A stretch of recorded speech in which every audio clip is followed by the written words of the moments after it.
South Alabama with a weekend recruiting haul. It's Locked On Sunbelt.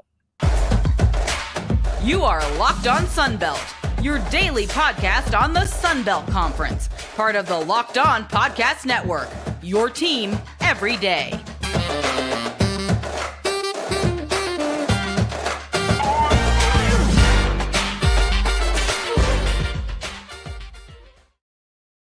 All right, welcome back to another edition of Locked On Sunbelt, your team every day-ish. I'm your host, David Schultz, and what a weekend it was for South Alabama.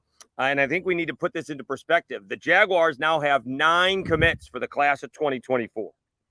Heading into last year, actually, for the class of 2023, for the class of 2023, although they did add a bunch of transfers and are up to about 25 new players incoming in the fall, with the transfer portal, they only had 15 freshman commits. They already have 9 as of right now, and it's before July. So, and the other thing is they are staying local. A lot of kids in the Mobile Baldwin County areas, and that is huge because that's what Kane Wommack said there. And there is plenty of talent in those areas from, Theodore and Baker and McGill-Tulane and Saraland and Fairhope, and we've got some others. So we will talk about those as well, because it's really impressive, because it was boom, boom, boom, boom, boom, boom, boom. Following AL.com South Alabama Jaguars beat writer Craig Stevenson, he'd finish one story posting one commit, and another kid would commit online, and he have to post that one. So much for a quiet Sunday for Craig to watch his Braves. I think they were playing the Reds. It was a great weekend series.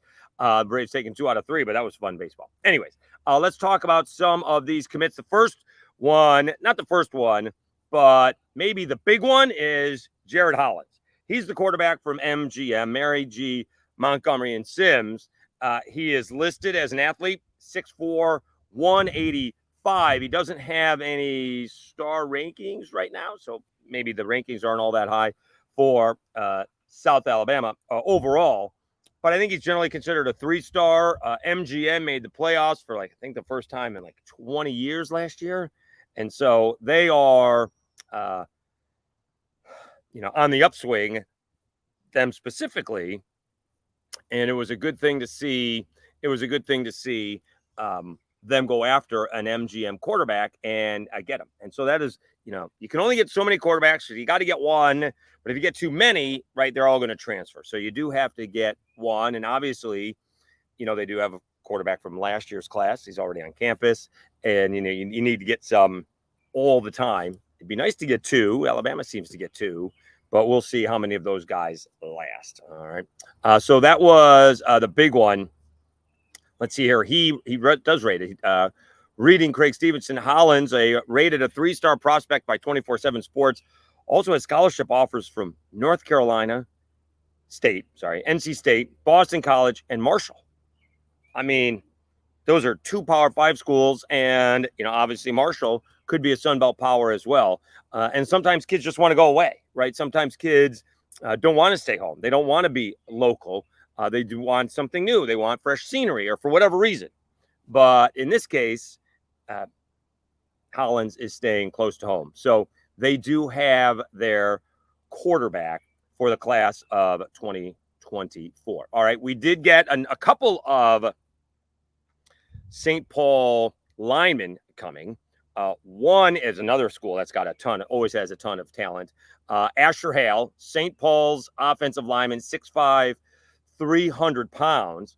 Now, he's going to be next year's class, right? If we go back to last year's class and maybe into the transfer portal, then you see a little bit more when it comes to South Alabama. Let's see if we got it there, because now all of a sudden you got 2 kids from St. Paul playing on it is Lucas Taylor who went to St. Paul. So Lucas Taylor he went to Mississippi State, transferred, and now he's with South Alabama. He could see some playing time this year, although I think that they have to be rotated in, because I think that line is pretty solid as it is.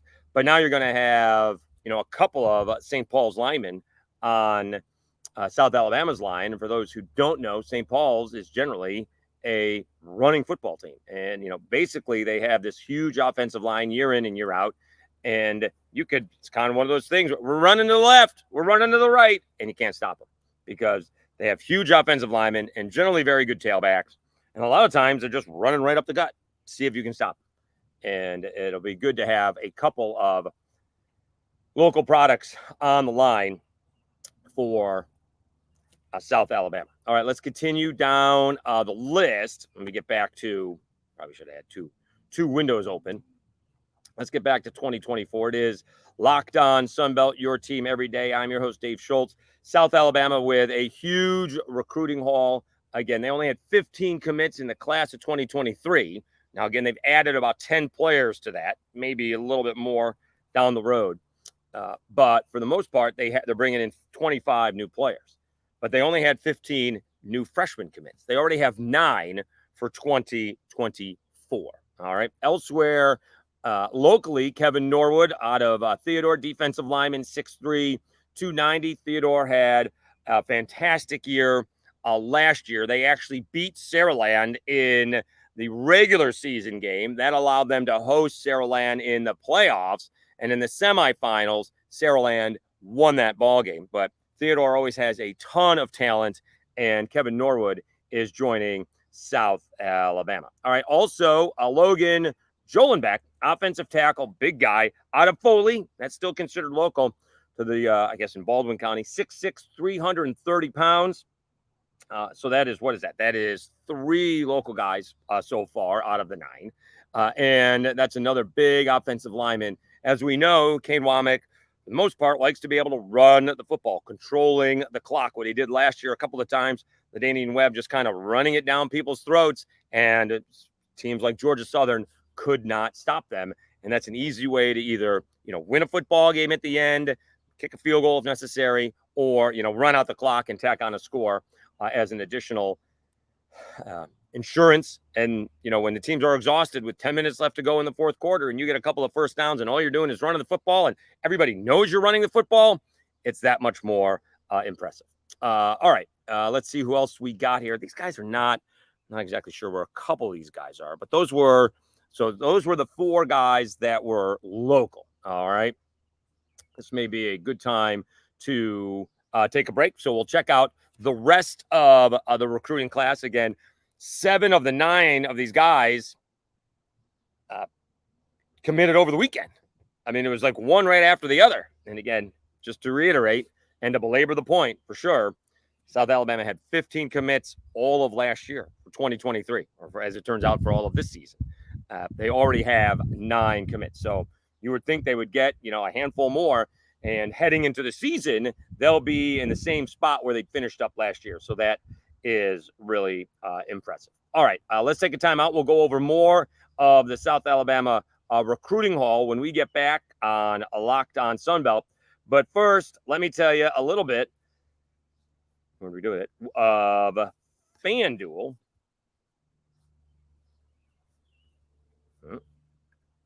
There we go. All right, let me tell you a little bit about FanDuel. Baseball season is in full swing, and there's no better place to get in on all the action than FanDuel, America's #1 sportsbook, because right now, new customers get a no-sweat first bet up to $1,000. That's up to $1,000 back in bonus bets if your first bet doesn't win. Just go to FanDuel.com/lockedon to join today. Don't miss out on your chance to snag a no-sweat first bet up to $1,000 when you join FanDuel today. Just go to FanDuel.com/lockedon to sign up. FanDuel, official partner of Major League Baseball. Major League Baseball trademarks used with permission. Maybe I'll do a little bit over the weekend. Baseball betting is not my thing. I'd much rather do the futures for college football. I think that's a little bit more up my alley. Speaking of that, I'm high, very high on South Alabama over 7.5. I mean, someone knows something more than me, because I don't agree with that at all.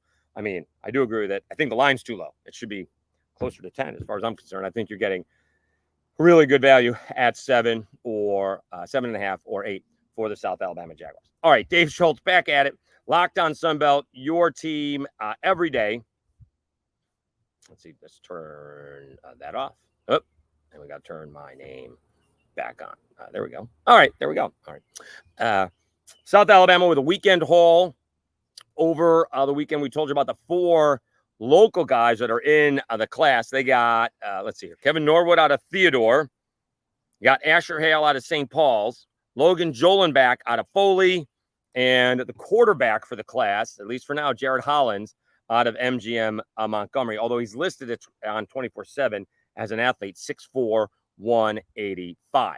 Elsewhere in the class, let's see who else committed this weekend. You got, which is a great name, Achilles Woods, edge rusher out of Decatur, Alabama, still staying in state, I guess, out of Austin High School, 6'4", 250. That's pretty good size for a 17-year-old. 6'4", 250 being an edge rusher, going to be in his senior year of college, or senior year of high school. That is going to be impressive. Also committing, when I say the weekend, I guess maybe it was Friday, Marion Fortenberry out of Columbia, Mississippi, safety, 6', 170, also pretty good size for a teenager. He's out of Columbia High School. The Jaguars are going to need help with the safety moving forward.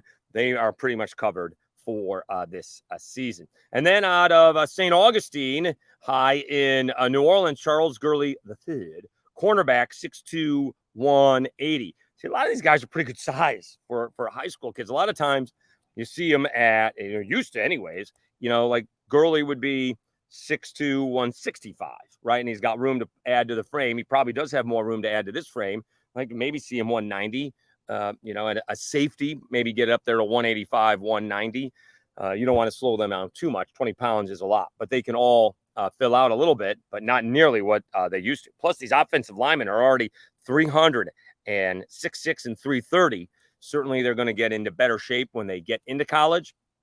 But these are pretty good sized guys coming to the group of 5. They'd be good size for, Power 5 schools. Achilles Woods, 6'4", 250. That's really impressive. All right. That's really impressive. All right. Running back, Jamari McClure, also committed on Sunday out of Goshen, Alabama. Running back, another good size, a little short, but that's the kind of way you want your running backs, 5'10", and built like a brick wall, 190. So that is good size as well. And then elsewhere, let's see here. Who are the guys that did it? Oh, Kevin Norwood didn't commit over the weekend. He's local. So he committed last week. I'm sorry. And you do have a Parker Shattuck out of LaGrange, Georgia athlete, 6'2", 215 pounds. And I think that's about it. So, so that is 9 guys. 1, 2, 3, 4, 5, 6, 7, 8, 9. It's a nice solid class. Good start for Kane Wommack, who was, it feels like it was intentional last year. They didn't have a whole lot of guys in the class, obviously. They're more than 50% to where they were last year. And, they're in good shape for this coming up class. Of course, the big question is if Kane Wommack has a really good season, is he sticking around? That'll be for another discussion for another time. But certainly somewhere along the way, if he has the kind of season that I think he's going to have, and if he has the kind of season, if he has a 10-win season with a bowl game, is he coming back? All right. If he has one of those special seasons where he knocks off Tulane and knocks off Oklahoma State, and all of a sudden is running through the Sun Belt, I'm not going to be the only one who says it. So it would be not, to have one of those years, like again, a couple of years ago that Napier had, and then move on. That's the kind of thing that you're hoping for at South Alabama, because now he's built the foundation, right? He's built that kind of foundation. All right, let's take one more timeout. We'll be back to put a bow on it. It is Locked On Sun Belt, and I'm your host, Dave Schultz, your team every day. All right, again, thanks very much for sticking around. We're a little bit on vacation, but we're still going to do the podcast when we can. Tomorrow we'll have like a Cajuns one. They landed a quarterback as well, local product. So that's pretty good. We're almost at 300 subscribers. That is insane for what it was to what it is now. If we can get it to 500 by, say kickoff, right? It'd be nice if it was August, but, let's not be greedy because it's not that far away. But if we can get 500 by the week before the first game, or the week of the first games, which is the week of Labor Day, I guess, or the week before Labor Day, it would be amazing. So again, thank you so much. If you ever see it on, YouTube. Like it, share it. You can get all of the podcasts on your audio podcast as well, wherever you get them. Amazon, Spotify, Stitcher, iHeart, all of them. All right. And so I really appreciate that as well. And if you are an Apple Podcast, please rate and review. That is a big help as well. All right. Dave Schultz wrapping up another edition of Locked On Sunbelt, your team every day. And Kane Wommack is busting moves, if you will. It's an impressive start to the class. Getting a QB is huge. Getting these guys to commit now is huge. And again, you would think if you get 9 guys, in June, and if you can get another handful of guys by the time the season starts, you're in good shape moving forward. Let's go back to last year and see when some of these guys committed, because, well, that says enrolled. It doesn't say, it says status. It says enrolled. I just wanted to see when they committed. It says signed. Now, I was hoping it would tell us when they committed last year, but South Alabama is heading in the right direction. It would be nice, to be honest with you, and it is tough. I understand it. I don't have solutions for it. They compete with Alabama and Auburn. It is what it is. Cajuns have LSU they got to deal with, but it would be nice, and this is the year, right? Although the Troy game is on the road, Cajuns game is in Mobile, that if this team can somehow get off to a 2-1 start, God forbid they start out 3-0. God forbid they go to Tulane and they go to Oklahoma State and they win those ball games, and then all of a sudden you're a top 20 team. It'd be nice to see 20,000 fans on a regular basis at Hancock Whitney Stadium. That's the one thing that this is missing. The stadium opened up during COVID, so that's in 20. The next year, which I believe would have been Kane's first year, right? 21. He's going into year 3. There was weather issues every single game. Can't do anything about that, right? It either rained during the day or it was going to rain. It just didn't look good. The weather did not cooperate. All right. Then the Senior Bowl moved there, and it was cold on that day, the first time it was. And then, last year, they were really good, and you're just competing against Alabama and Auburn. The Troy game may have quashed. I'm not sure I'm using those words correctly. The excitement for the ball games. I mean, they get a good crowd, right? They're getting 15,000 or so. Stadium can hold about 24. So it would be nice. Students do a great job. And I will say, just the way the stadium is done compared to what they do with the Raging Cajuns, honestly, right? The Raging Cajuns put the students in like 2 sections. So then you span across, or pan as the word is, pan across, the sections on the visiting side, and it looks empty, right? Also, it's a much bigger stadium. But nonetheless, if you put, 2,000 or 3,000 students across the whole thing, maybe, you're only seeing in the top 10 row or the, bottom 10 rows, and you're seeing a bunch of people. Well, for South Alabama, that's what they do. They put the students right behind the visiting team. It's from the 20 to the 20. Those sections are always filled, and it looks great on TV. Now, if you can get the rest of the stadium filled, it looks good as well. Mostly that upper deck on the visitor side, because I believe, for the most part, behind the Jaguars bench, that's where all the, that's where the suites are. That's where the money people are, so they're going to get the good seats, and they're going to fill it up, for the most part. But it'd be nice just to take it to the next level. If you're drawing 15 to 18,000, can you get it to, 20, 22,000? Because it's not that big, right? It's a nice size for a group of 5, right? We're not talking about 50,000 or 40,000 or 30,000. But if they can get it to 20 to 25,000, that would be a nice lift. And again, this is the kind of season where you're doing it with. You are returning almost everybody. Some key guys are being lost. I understand that. But when you're returning like 18 out of 22 starters, plus like 30-year-old punter or something like that, you have to take it to the next level. I really believe that. All right. We will do a Cajuns show tomorrow talking about their quarterback and what we're looking forward to in their season as well. Once again, I am your host, Dave Schultz. Thank you so much for listening and watching to Locked On Sunbelt, your team every day.